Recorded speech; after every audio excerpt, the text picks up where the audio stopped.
Hi friends, welcome back to my YouTube channel. In today's video, I'm going to show you how to make this diamond-shaped halter top with an open back detail.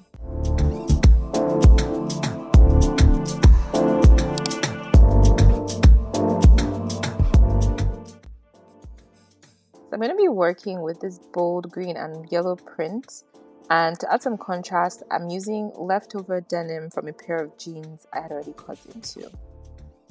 Let's start with some non-standard measurements you'll need. For the top edge, start at your side body under your bust line. Measure diagonally across the front to the opposite neckline, continue down the back, and end at the side body on the same side. That full diagonal is the length you use for the top edge strip on both sides. For the side ties, measure from your side body at the same starting point around your back to the opposite side. That is your minimum tie length. You can always add additional inches if you want to be able to wrap it more or create a bow or a knot. Now it's time to draft your pattern. On your pattern paper, draw a horizontal line at the top.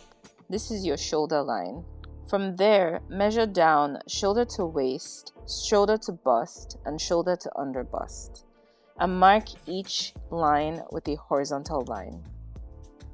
At the bust points, measure half of your bust span, which is your nipple to nipple divided by 2. And then draw a vertical line down to your waist. That is your dart line. At that dart line, mark 1 inch below your bust line. At the waist, mark half an inch to the left and the right of your dart line to form your dart legs. On the bust line, measure your bust measurements divided by 4 plus 1 inch seam allowance. From the shoulder line, measure down 3 inches to mark your neck line.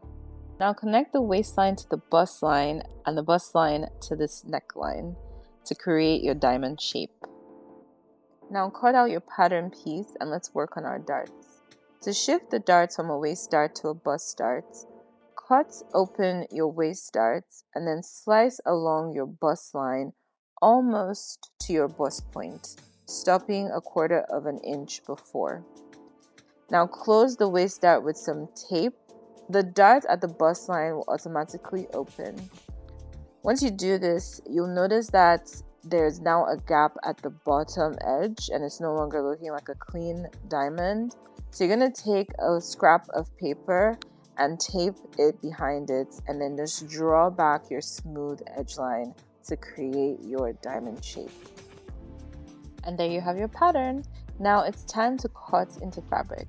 Make sure your fabric is folded and then place your pattern on the folded edge and cut out your piece with a little bit of seam allowance. Now make sure to transfer your dart markings. You can handle the dart in a few ways. You can either cut it open leaving some seam allowance or pin along the dart line, or you can baste it with a ladder stitch like I'm doing in the video, and once you're done you can sew it down at your sewing machine. Make sure to press your seams so that you can have a crisp professional look. For the outlines and the straps, measure the bottom V of your shirt and add 2 inches. Now cut a strip that is 2.5 inches wide.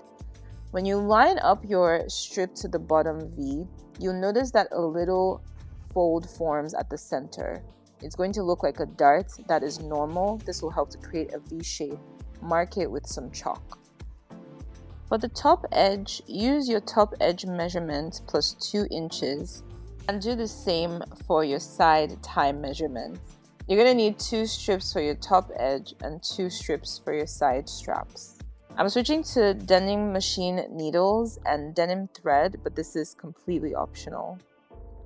Start by turning the bottom edge strip into a V by sewing down the dart line you marked earlier. Make sure to trim or serge the excess. For all pieces, if you are using denim, sew a straight stitch 1 inch from each side of the edge of the strip. Now it's time to assemble the top, starting with the side straps. Pin each piece to each side of the diamond shape, making sure to reinforce around the triangular edge. Attach the bottom and top lining making sure that your top linings overlap at the back to create a crisscross effect in the back. Once you're done sewing down all your pieces, the final step is to create some fraying around the edge of your top. You can do this using a seam ripper or a tiny pair of scissors to rough up the edges and start to pull apart some thread. Once you reach your desired frayed effect, make sure to seal it with the fray blocker. And that is it, friends. This is how you make a diamond-shaped halter neck top. If you decide to make one for yourself, please tag me. I'd love to see your creations. If you like this video, don't forget to like the video to let me know so I can make more of these. If you are new here, don't forget to subscribe. Until next time, I'll see you in my next video.